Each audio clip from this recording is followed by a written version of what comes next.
When everything in my life changed, let me tell you about my family. On the outside, we seemed like a normal family. Dad worked really hard, and Mom stayed home. I had a little sister, Olivia, who was 8 years younger than me. Dad was a manager at a big company that actually belonged to my grandmother on my mom's side. Grandma was a really ambitious woman. She started with some laundromats and later grew the business by making laundry detergents and household cleaning products. When she decided to retire, she offered the company to Mom, but Mom didn't want it, so Dad took over. That's when things started to get complicated. I remember the day everything fell apart. I was in my room trying to focus on my homework when I heard Mom yelling at Dad downstairs. "You're nothing but a loser, Frank. This is my house, my family's business. You should be thankful I let you run it." Things got worse in the weeks that followed. Mom and Dad barely spoke, and when they did, it always ended in a fight. I tried to keep Olivia busy, but even at 7 years old, she knew something was wrong. Then came the day that changed everything. I came home from school to find Dad standing in the living room with a suitcase by his feet. "Dad," I said, my voice shaking, "what's going on?" He walked over and pulled me into a tight hug. "I'm sorry, sweetheart," he said. "I can't stay here anymore. It's not good for anyone." I felt like I couldn't breathe. "But what about Olivia? What about me?" I asked. He pulled back, his eyes full of tears. "I love you both so much. Never forget that, but sometimes love just isn't enough." He kissed my forehead, then walked over to Olivia, who was watching with wide, confused eyes. He knelt down and hugged her tightly. "Be good for your big sister, okay, pumpkin?" And just like that, he was gone, the door closing behind him, leaving me feeling empty. Mom came home an hour later. When I told her Dad had left, she didn't seem surprised. She just nodded like she had been expecting it. "Good riddance," she muttered. "Mom." I couldn't believe what I was hearing. "How can you say that?" She turned to me with cold eyes. "Your father cheated on me, Lauren, over and over again." I couldn't take it anymore. That night, everything changed forever. I lay in bed and could hear Mom talking on the phone in her room. She was laughing, sounding happier than she had in months. I wondered who she was talking to, but I was too tired to care. Just when I thought things couldn't get any more complicated, after Dad left, Mom hit us with another surprise. One morning while we were having breakfast, she announced, "I have some news. I'm getting married." I almost choked on my cereal. "What? Mom, Dad's only been gone for 3 months." She waved her hand like it was no big deal. "Sometimes true love happens unexpectedly, Lauren. You'll understand when you're older." 2 weeks later, Paul moved in. He was okay, I guess. He was tall and good-looking in a way that made people say, "Oh, he seems nice." But from the start, something about him didn't sit right with me. He made an effort with Olivia, playing games with her and helping with her homework. But with me, it felt like I didn't exist. Meanwhile, things were changing at the company too. After Dad left, Mom took over, and she brought Paul into work with her. They seemed to work well together, always talking about business plans. I tried to focus on my own life, school, friends, and the usual teenage stuff, but it was hard to shake the feeling that I was becoming invisible in my own family. Things got worse when Mom and Paul announced they were opening a new branch of the company in another city. One evening, Mom said, "We're moving. It's a great opportunity for the business." Then she added, "Paul and I have been talking, and we think it's best if you stay here." I couldn't believe what I was hearing. "Stay here without you?" I asked, shocked. Mom quickly explained, "The new house won't have much space, and you're almost finished with school. It wouldn't make sense to transfer right before your exams." It felt like a punch to the stomach.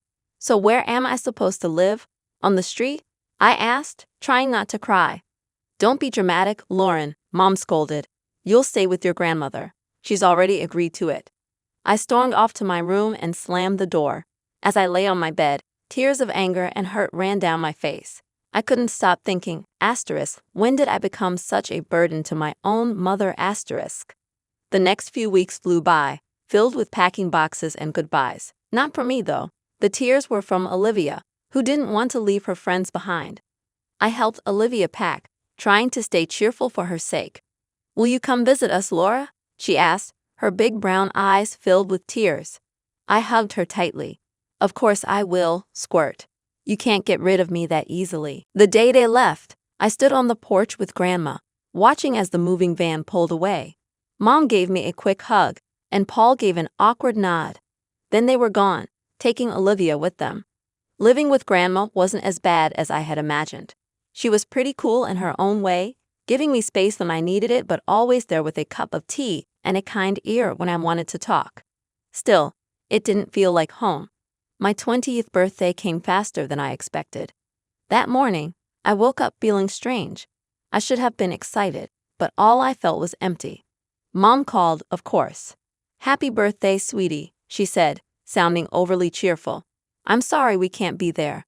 Work is just crazy right now. We'll celebrate next month when we visit, okay?" I knew we wouldn't. They hadn't visited once since they moved. "Sure, Mom. Sounds great." Grandma must have sensed how I was feeling because she really went all out.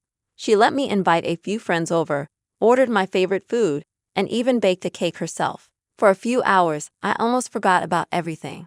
The next morning, Grandma called me into her office. She had a serious look on her face that made my stomach drop. "Sit down, Lauren," she said, pointing to the chair across from her desk. "We need to talk." My mind raced. Asterisk, no.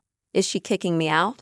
Where would I go? Asterisk. But then she smiled, reached into her desk drawer, and pulled out a small folder.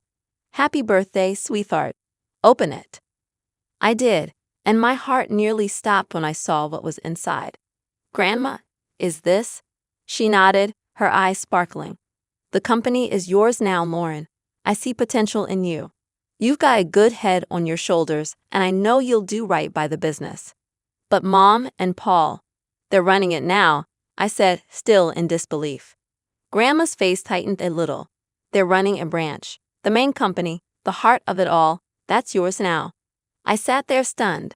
Asterisk me, barely 20, the owner of a multi-million-dollar company.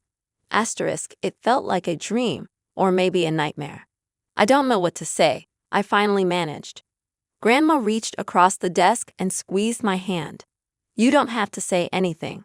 Just promise me you'll give it your all." I nodded, still in shock. "I will, I promise." She leaned back, satisfied. "Good. Now I have one more piece of advice for you, and I want you to listen carefully." I leaned in, hanging on to every word. Grandma said, "Call your father. There's more to the story than you know. Talk to him, even if it's just as a consultant, but hear him out." It took me a whole week to find the courage to call Dad. We decided to meet at a small cafe downtown. When I saw him, my heart tightened. He looked older, tired, but his eyes brightened when he saw me. There was an awkward silence at first, but then everything spilled out: the divorce, Mom's remarriage, the move, and Grandma's gift. Dad listened quietly, his face showing all kinds of emotions. When I finished, he took a deep breath. "Lauren, there's something you need to know about the divorce." Then he told me everything: how Mom never respected him, always putting him down, calling him a loser, and making him feel worthless. He explained how, after a huge fight, he got drunk and made the biggest mistake of his life. "I cheated on her," he admitted, his voice heavy with guilt. "I regretted it right away, but your mother used it against me. She threatened to take everything, even you and Olivia. She wanted me to leave, give her all the property, and pay alimony." I sat there, shocked. This didn't sound like the mom I thought I knew. "Why didn't you fight it?" I asked. Dad looked at me with sadness and love in his eyes. "Because of you and Olivia. I didn't want you both to go through a messy, public divorce. I thought this would be easier." As we talked, it felt like a huge weight was lifted off my chest. For the first time in a long time, I felt like I had my dad back. Before we left, I took a deep breath and asked, "Dad, how would you feel about helping me with the company as a consultant?" His smile was all the answer I needed. The next few months were a whirlwind. I studied for exams, spent long nights cramming, and before I knew it, I was standing on stage at my high school graduation with a diploma in hand. Grandma was in the audience, smiling proudly. Mom and Paul were nowhere to be seen, but by then, I had learned not to expect much from them. As summer came, I focused on college applications with Grandma's support and Dad cheering me on from afar. I aimed high, and when the acceptance letters started arriving, I could hardly believe it. But the biggest surprise came when I opened the financial aid package for my top choice, a full ride. I stared at the letter in disbelief. Grandma cheered and pulled me into a hug. I knew you could do it, kiddo. All those late nights and competitions paid off. I decided to major in business management. It seemed like the smart choice, especially now that I had the company to think about. I had a company to run, and the idea still felt unreal, but I was determined to make Grandma proud. To celebrate my college acceptance, Grandma decided to throw a small party, just the two of us.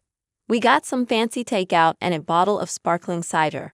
Grandma wasn't about to let me drink champagne, even though I was an adult now. We were halfway through dinner when the doorbell rang. Grandma frowned, clearly not expecting anyone.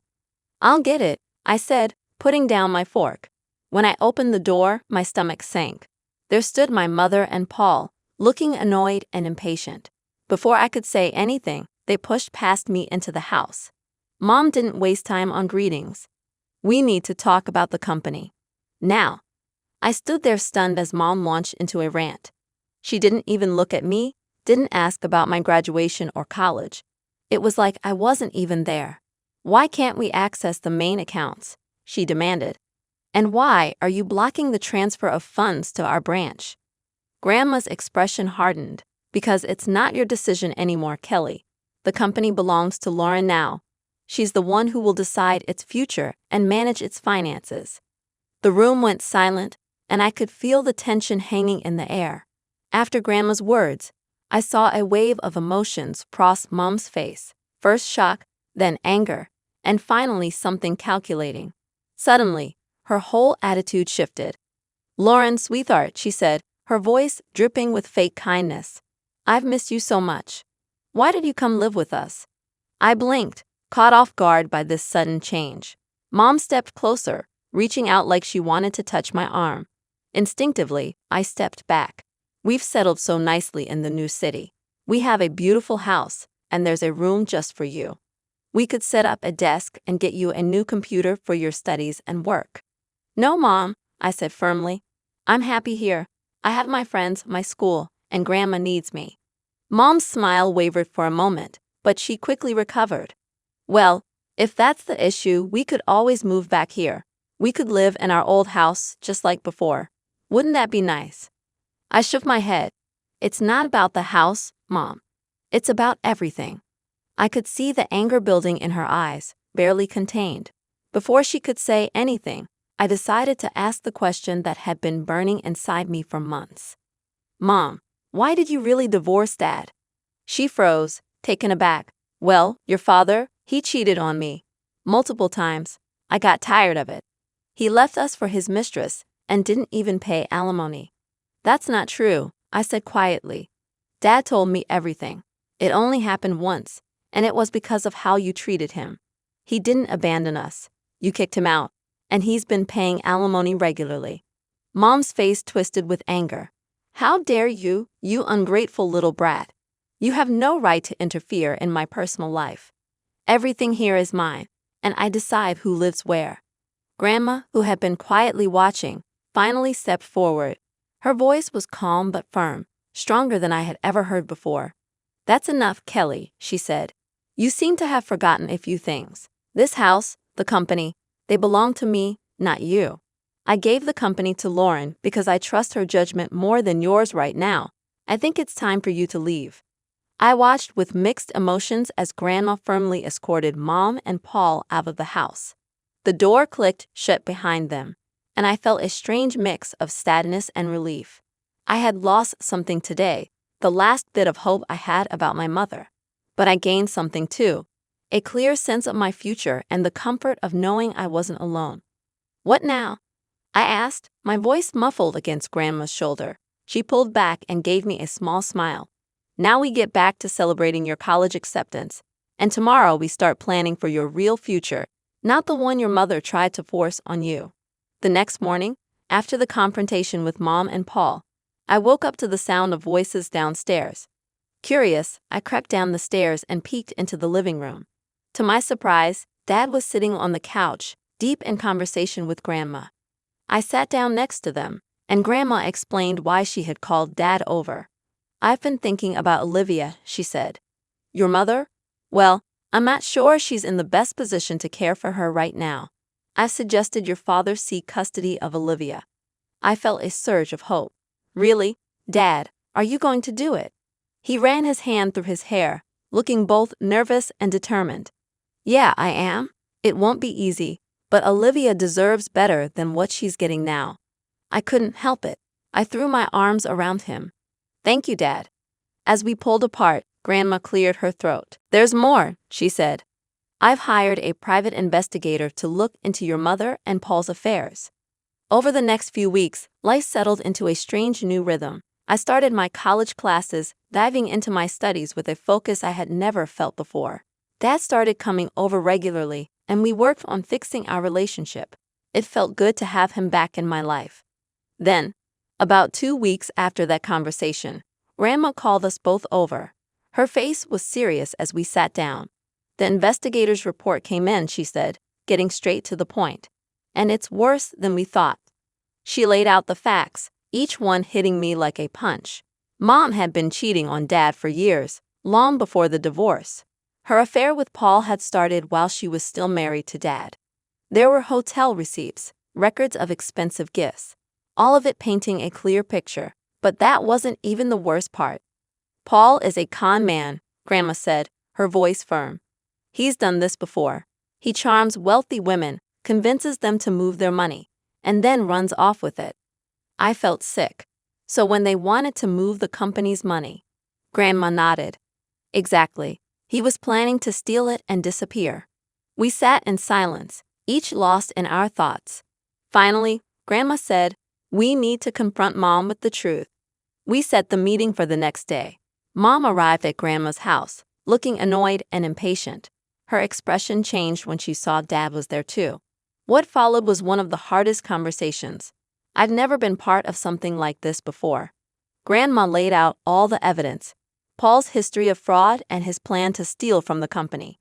With each piece of information, I watched Mom's face, hoping to see some guilt or understanding, but all I saw was denial.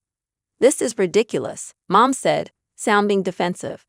"Paul loves me. He would never do that. You're all just jealous of our happiness." Dad tried to reason with her. "Kelly, please look at the facts. Think about Olivia. Is this the kind of man you want around our daughter?" But Mom wouldn't listen. She stood up, her face red with anger. "I don't have to listen to this.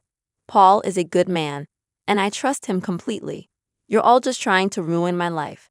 With that, she stormed out, slamming the door behind her. As we sat there, I realized something. This wasn't the end. It was just the beginning of a long, hard battle. But looking at Dad and Grandma, I knew I wasn't facing it alone. The next few months were a whirlwind of legal battles and emotional ups and downs. With Grandma's strong support and her legal expertise, Dad filed for custody of Olivia. I tried to stay focused on my studies, but it was hard not to get distracted by everything happening around me. The day of the custody hearing came, and I insisted on being there. The whole thing was tough. Mom's lawyer tried to make Dad look like he wasn't involved in our lives, but our lawyer was ready. He showed proof of Dad's regular alimony payments, how he had tried to keep in touch with us, and the stable life he had now. Then came the big shock: the private investigator's report about Paul's criminal past and their plan to steal from the company. I watched Mom's face as the truth came out. First, she looked shocked, then angry, and finally lost. For a moment, I almost felt sorry for her, almost. When the judge gave full custody of Olivia to Dad, I felt a mix of emotions: relief that Olivia would be safe, but also sadness that it had come to this. As we left the courthouse, Olivia in Dad's arms, Mom approached us. "This isn't over," she hissed, her eyes full of anger. Grandma stepped in between us. "Yes, Kelly, it is. Go home." Things only got worse for Mom after that. The judge ordered her to pay child support to Dad for Olivia.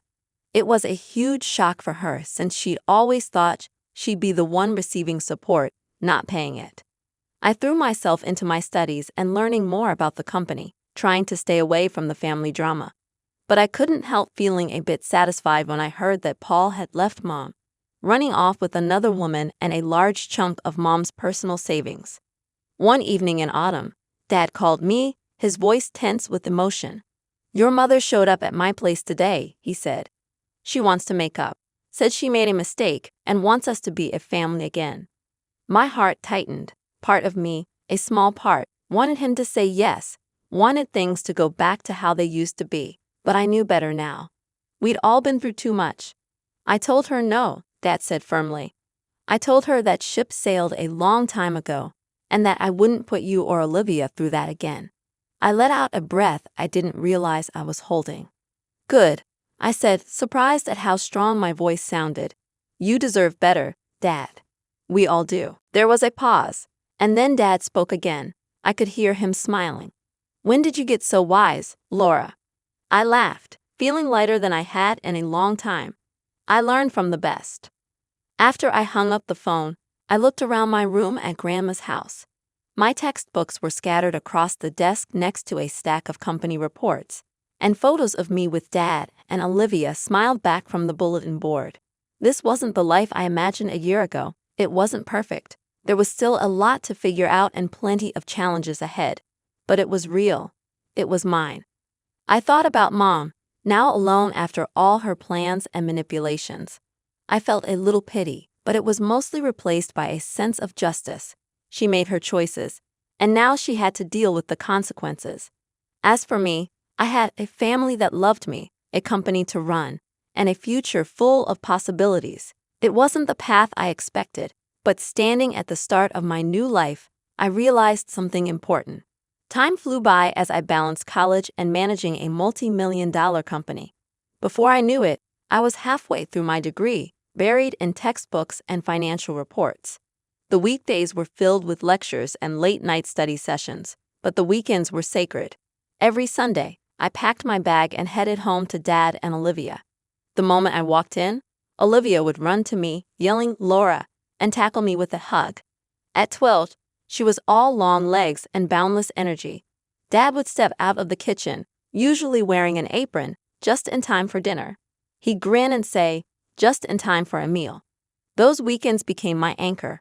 We'd eat dinner together, with Olivia excitedly talking about her week at school, while Dad and I discussed the company.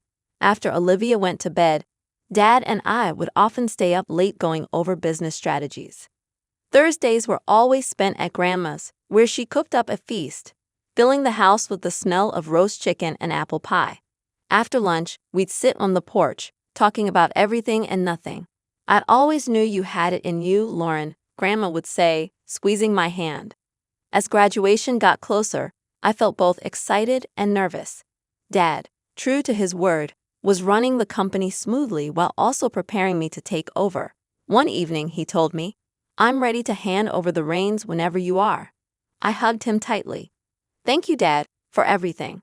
Life wasn't perfect, and there were still challenges ahead, decisions to make and a company to manage. But as I looked at my little family, Dad, Olivia, and Grandma, I knew we could face anything together.